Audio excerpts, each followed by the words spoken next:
Hello again.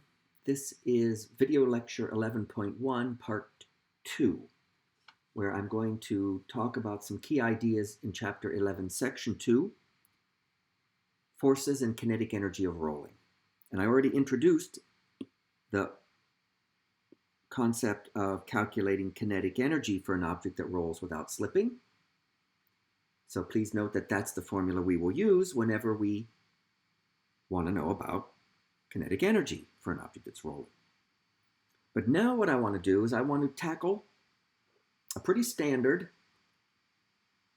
problem for a rolling object. How about an object that just rolls down an incline, a ramp, without any slipping of the point of contact with the ramp as it rolls? Okay, so we know basically that we're talking about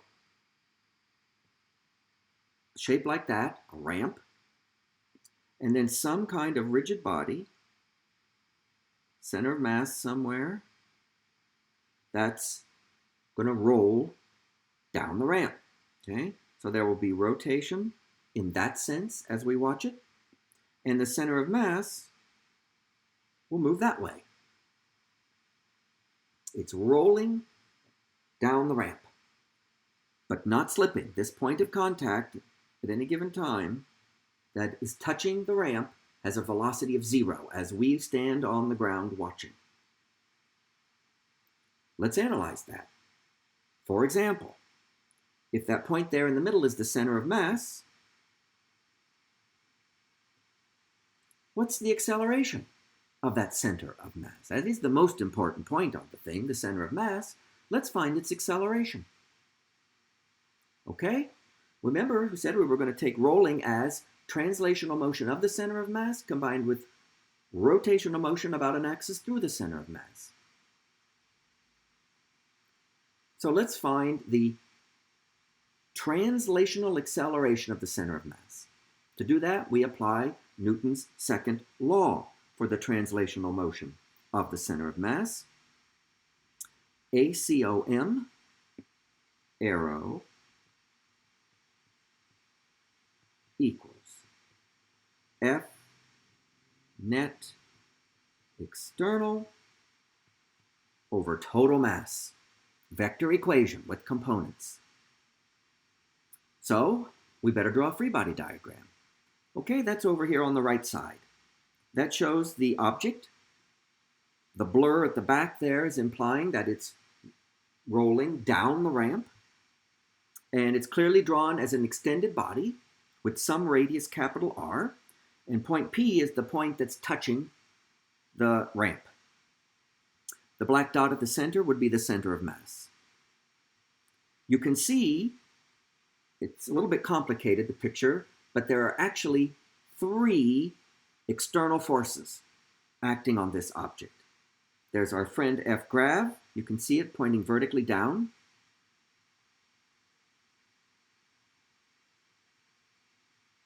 Right there. There's the normal force. Now the normal force acts at the point of contact, although they did something I don't tend to do, whoever drew this picture. They slid it up so that the tail of it's at the center of mass. But it really acts at the point of contact. Right there at that dot I just made, point P. But it's definitely perpendicular to the surface, so they've got the direction right. They've drawn it right there, F normal. They're emphasizing that its line of action passes through the center of mass. So does F grav. Now there's one more. Okay? There's got to be a frictional force parallel to the surface. And it's got to act at the point of contact between the object and the surface, i.e. point P. And since point P is instantaneously at rest, it's got to be static friction. If the object were slipping, it'd be kinetic friction. Now what people struggle with is getting the direction of that F static. Note the picture shows it parallel to the surface and pointing up the ramp. It doesn't have the scale quite right. It draws it a little bit too long, but that's okay for now. The key thing is the direction. F static is up the ramp. Why up? Why not down the ramp? There's a couple of reasons. Here's the first one. Ask yourself, if point P, as this thing is going down the ramp, if the object were to slip against the ramp, it be at point P, which way would point P slip? I think it would slip down the ramp. So F static opposes that and points up. That's one way to think of it. Now let me add to this picture our axes.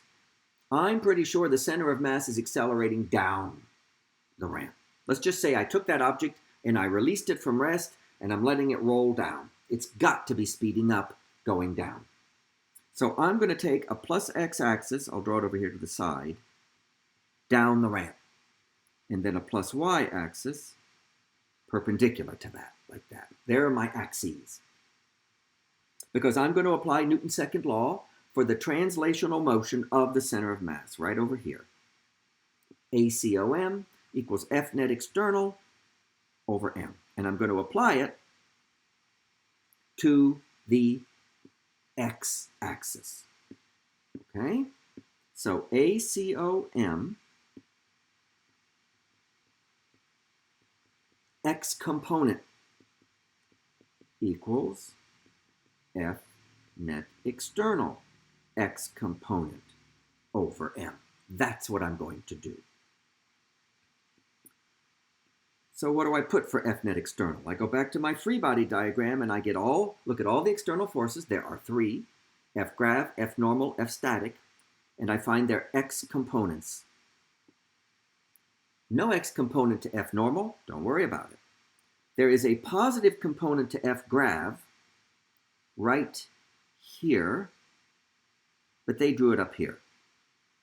And it's F grav sine theta. Theta is the incline angle. So that's positive. So we'll just write that as mg sine theta. That's the x component of F grav. Then I have all of F static, but in the negative direction. So minus the magnitude of F static, and then all divided by m. Okay? ACOMx. Warning, you don't necessarily know that point P is on the verge of slipping.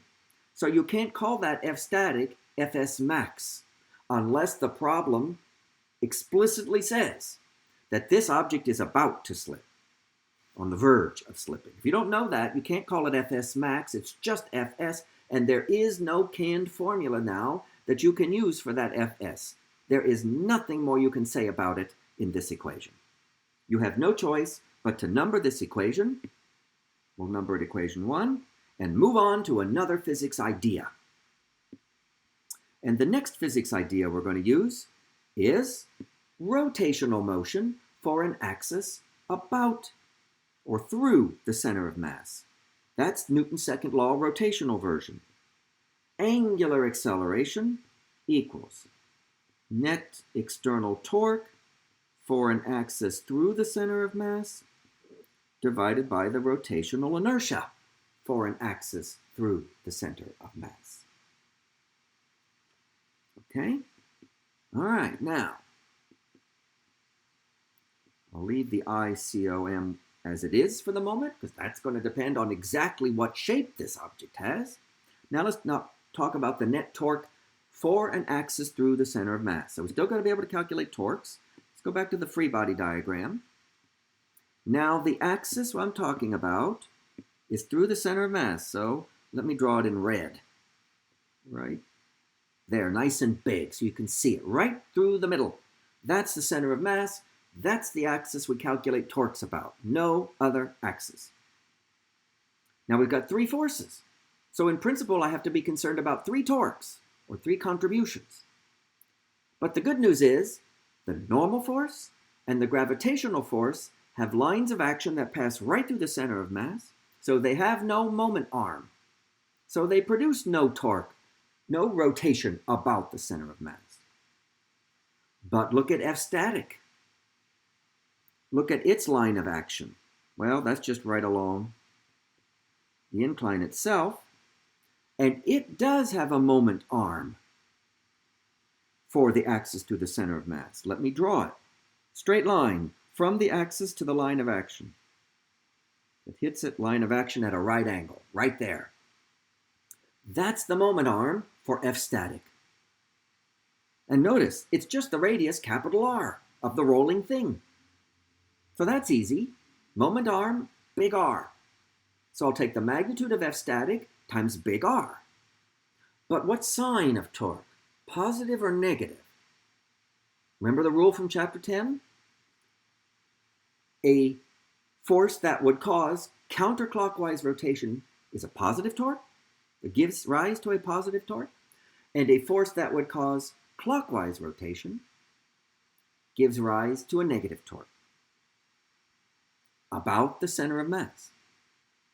Well, you have to visualize it, but just think about which way the thing is rolling as we look at it. It's rolling counterclockwise. So this is counterclockwise rotation. That's why the F static needs to be up the incline. If it pointed down the incline at point P, it'd be trying to cause clockwise rotation. It would be trying to cause rotation that way. But that's not how the object would roll if it's rolling down the incline, right? That's why the F static, another reason the F static has to be up the incline. So it's counterclockwise rotation. It's a positive torque. That's good. And so it's plus R times the magnitude F static. And that's it. That's another equation from another physics idea. So equation 2.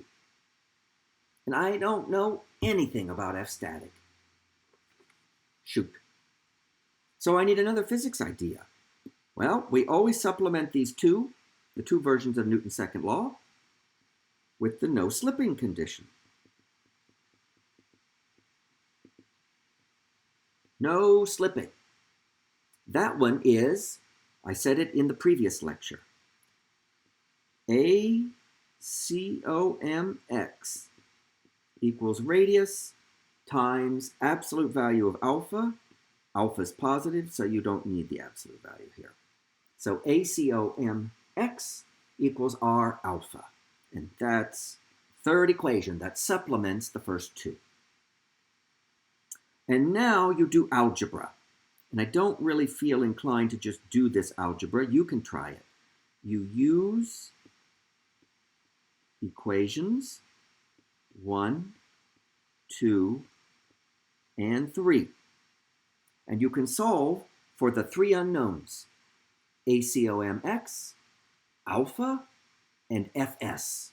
Because you got three unknowns, three equations. We're assuming that what it would be given to us would be the mass of the thing, the shape of the thing, and the radius of the thing.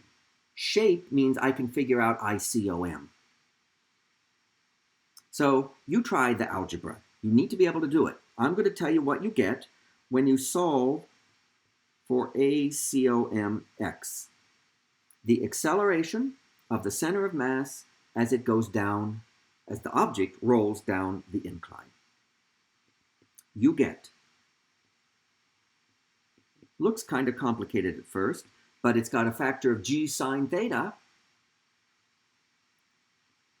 over 1 plus ICOM divided by mr squared. Handy little formula. Well, because a lot of times we have extended bodies rolling down ramps. Okay? Lots of times. So that's going to be a useful formula. I do need to know the angle of the incline too, the theta, don't I? So that tells me that the effect of the extended body, its shape, and its mass and radius as it rolls down is showing up in this term right there, the ICOM over mr squared. That's because of the mass, radius, and shape of the thing that's rolling.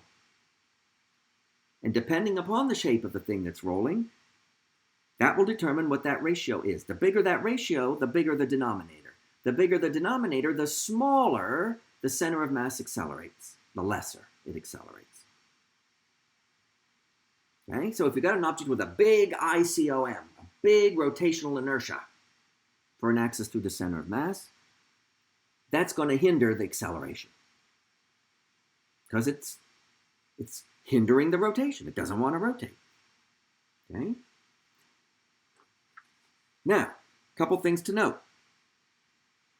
Once you've got one unknown solved for amongst these three equations, you get the others. You can use this answer to find the angular acceleration of the thing. Note that that's just going to equal ACOMX divided by R. So you just take the answer for ACOMX and divide it by R. And then you have ACOMX and alpha. Then you can use either equation 1 or equation 2 to solve for Fs. And you'll have all three of those unknowns for the object that rolls down the ramp without slipping. Here's something more you can get. You can get a lot out of this. Notice the formula for ACOMX is dependent upon things that are all constants. G's a constant, theta's a constant, M and R and ICOM, all constants.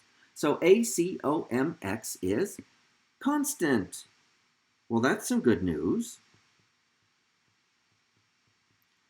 That means we can study the motion of the center of mass using the constant acceleration equations. And if I know the distance it travels down the ramp, I can use constant acceleration equation 3 for the center of mass to find VCOMX.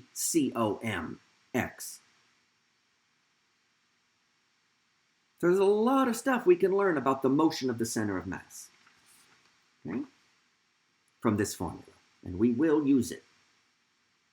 But let's keep going. Let's still talk about an object rolling down a ramp, and let's calculate VCOM. Now, you could use the constant acceleration equations in this result, and you should try that for practice.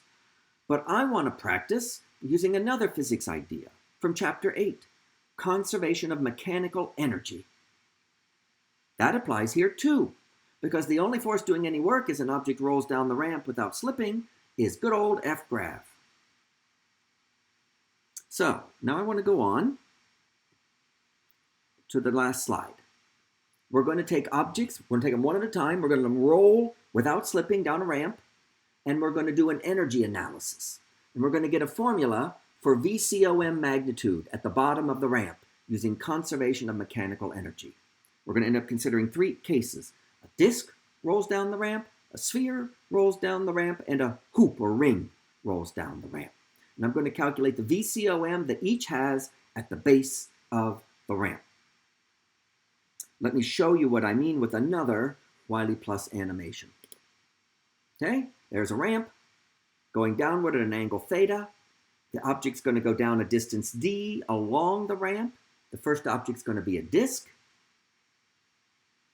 Okay, and we're going to calculate VCOM, basically how fast is the center of mass moving, linear v, when it gets down to the base. Okay. Let me just run the animation so you can see. I know it's choppy. It's not that choppy when you watch the animation for yourself. Okay? The object just rolled down the ramp, no slipping. And the picture shows that the y coordinate of the center of mass of the disk descended by a certain amount. All right? That's important to note. Okay, let me get back now to my OneNote, because I'm going to now work through, using conservation of mechanical energy, how to calculate VCOM of the rolling disk when it gets to the base of the ramp. First, I'm going to take my system to be the rolling object. It's going to be either a disk or a sphere or a hoop, plus, because F-grav is the only force doing work, Earth. If that's true, then the change in the mechanical energy of that system is 0. So E mechanical at instant 1 must equal E mechanical at instant 2. And I will draw two pictures. This is exactly how I would want to see your work on an exam or quiz. Two pictures showing the situations that I have chosen to apply the E mechanical to. Draw them side by side. Picture 1 and picture 2. Well, picture 1 will be the initial one. There's the incline. Not the best job, but you get the idea. The distance d along the incline is what it's going to travel. There's an angle theta to the incline. It's going to be useful to calculate that height h, that vertical height of the ramp.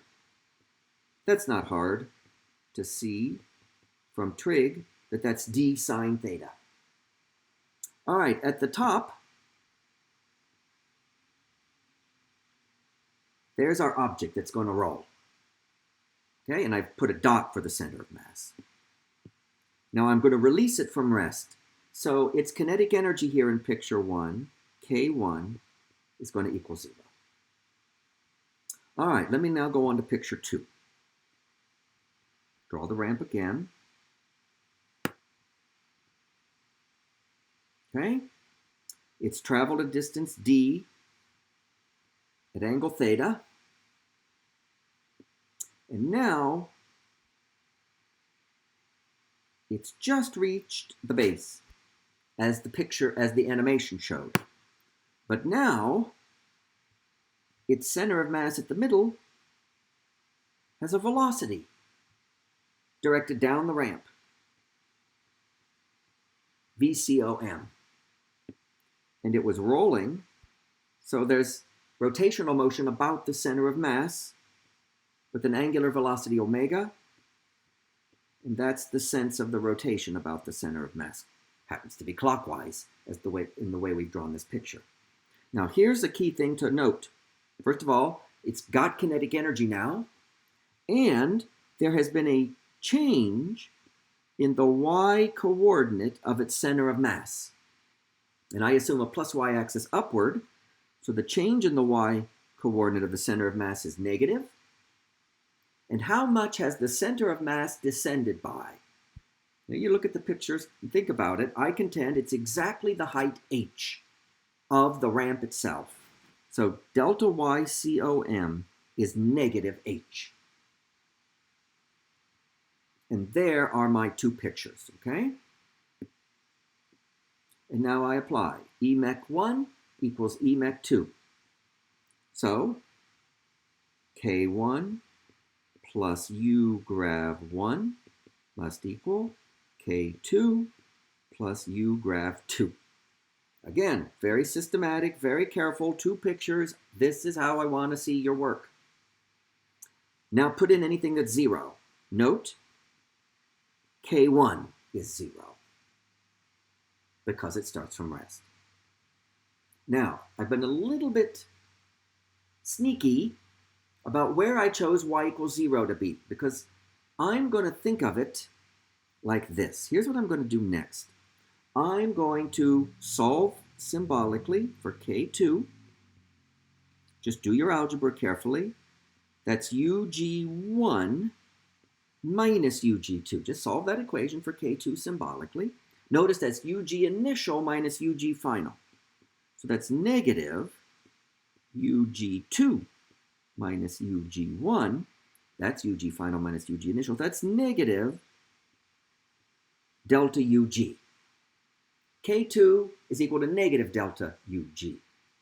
All that's saying mathematically is we've lost gravitational potential energy, and it's all shown up as kinetic energy. Now, for the negative delta UG, I'm going to write negative mg delta y COM from what I know about U grav, but it's changed, right? So negative delta U grav. So negative mg delta y COM. But delta y COM is negative h. See how I'm being very careful with the signs? You have to. And so you get K2, K final, is positive, right? Positive mgh. It's that simple. That's how much kinetic energy we have at picture 2 when the object is at the base of the ramp. Now, here's the next thing that people forget. We have an extended body rolling down an incline. The kinetic energy has two parts: translational motion of the center of mass and rotational motion through the center of mass, or about the center of mass. Two contributions to K2. So I have to use this formula way up there in the red box. K rho with its two parts. Absolutely have to include both. So let's do that and see what we get. K2, because we have rolling, has two parts. The translational motion of the center of mass, 1/2 mv/com squared, plus the rotational motion about the center of mass, 1/2 ICOM omega squared. So that's K2. That must equal mgh. Next, apply the no slipping condition that says VCOM magnitude equals r times omega, where r is the radius of the thing that's rolling. So let me rearrange that. Omega, angular speed, equals VCOM over r. And now I'm going to substitute that expression in here for the omega. It might look a little weird, but that's correct physics. 1/2 m VCOM squared plus 1/2 ICOM times omega squared. VCOM squared over r squared equals mgh. Now on the left, let me factor the common VCOM squared. In fact, I'm going to factor a 1/2 too. VCOM squared over 2. I'll do a bracket. What's left? M in the first term plus ICOM over r squared in the second. Close bracket equals mgh.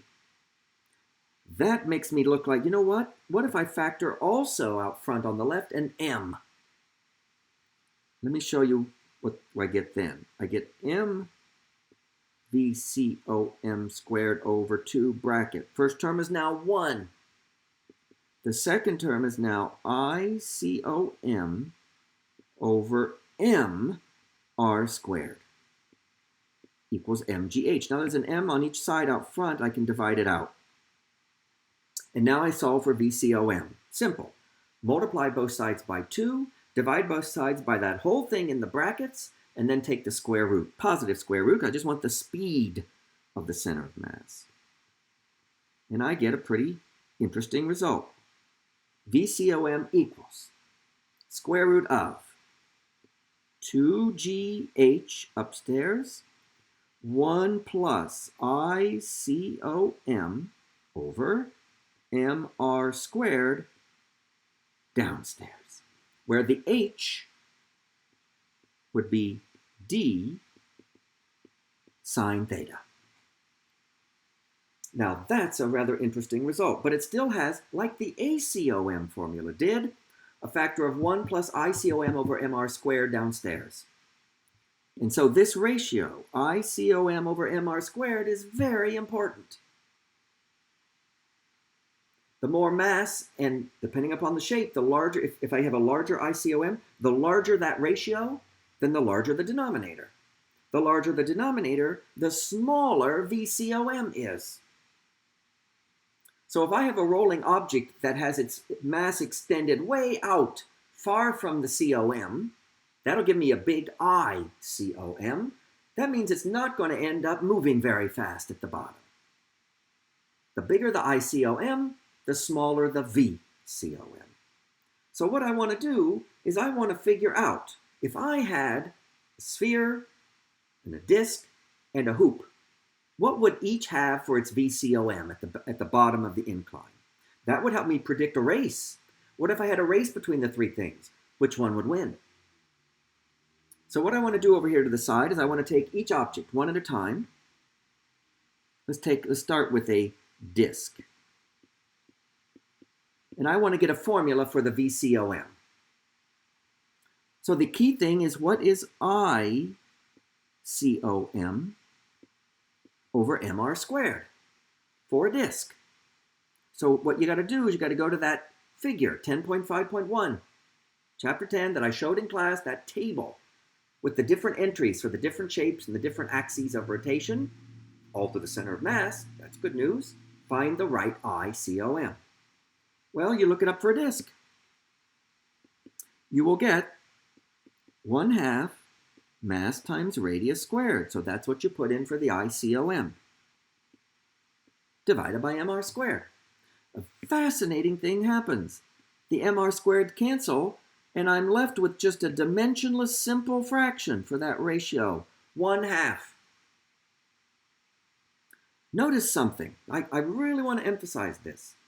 This ratio of rotational inertia for an axis through the center of mass over the mass times the radius squared for a disk. Any disk. I don't care how much mass, and I don't care how big its radius.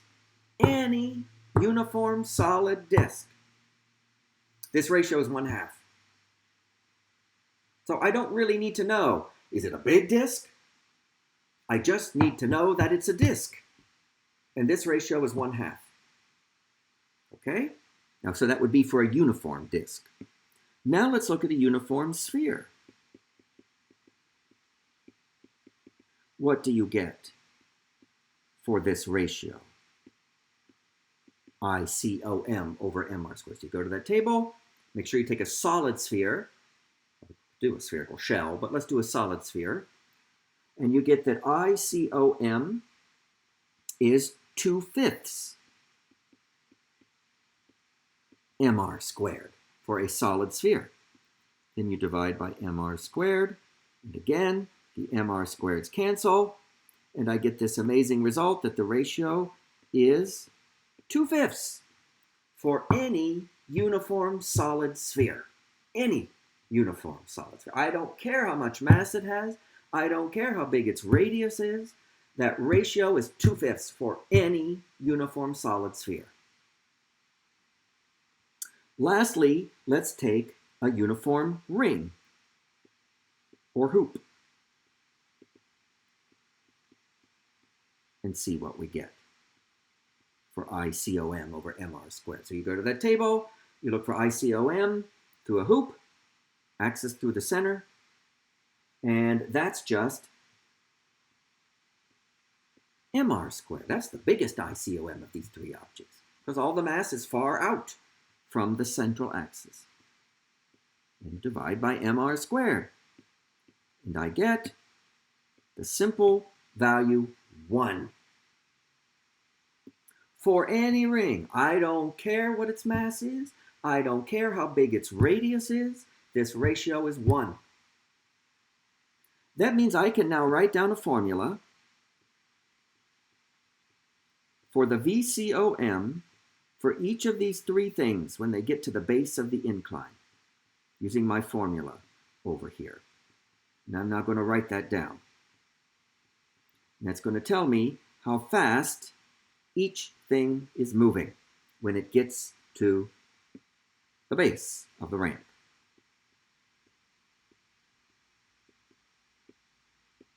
You plug in the ICOM over MR squared value for the disk, and you get VCOM equals square root of 4/3 times GH. You plug in ICOM over MR squared for the sphere, and you get VCOM as the square root of 10/7 GH. And you plug in ICOM over MR squared for the ring. That just gives you a denominator of 2. That cancels the 2 in the numerator, and you have VCOM for the ring is just square root of GH. And it turns out the biggest VCOM is for the sphere. That's the biggest VCOM. because square root of 10/7 is larger than the other, GH is larger than the other values. Next comes the disk, and next comes the ring. So fastest is sphere, next fastest is disk, slowest is ring. So what I'm going to do lastly with the animation is go back and run the animation for the disk, the sphere, and the hoop or ring, and see how much time each takes. Okay?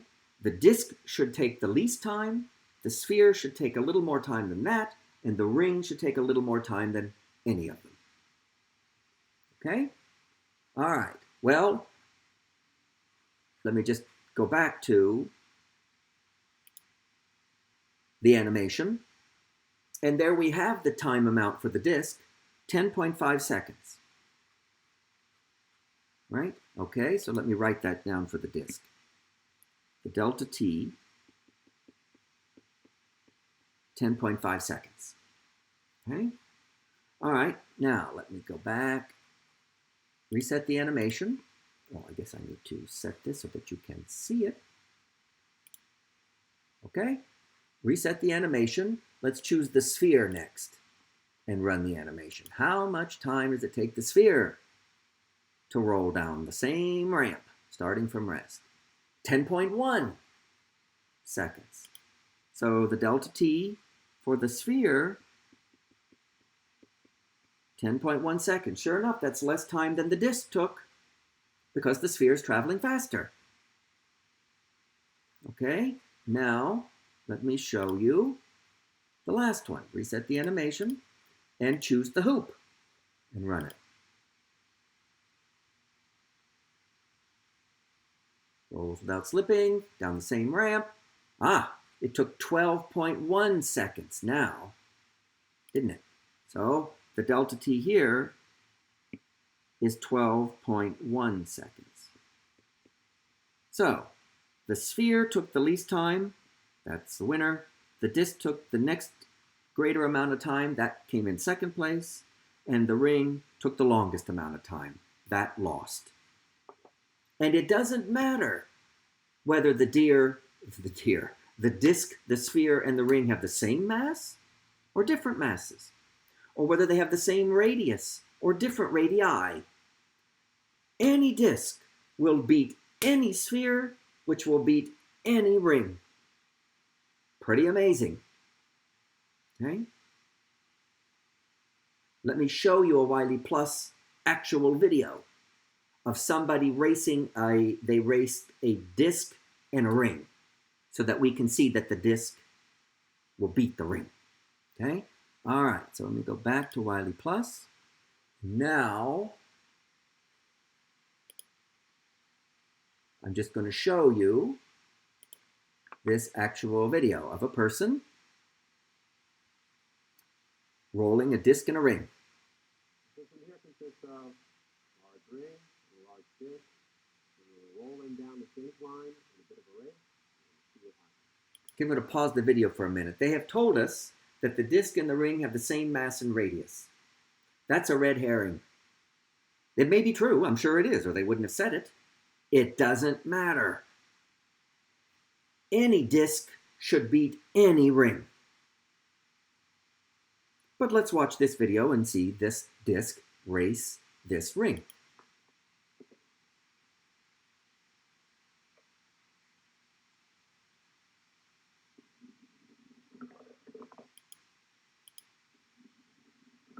Clearly, the disc beat the ring. Pretty neat, huh? Okay, that is all for this video.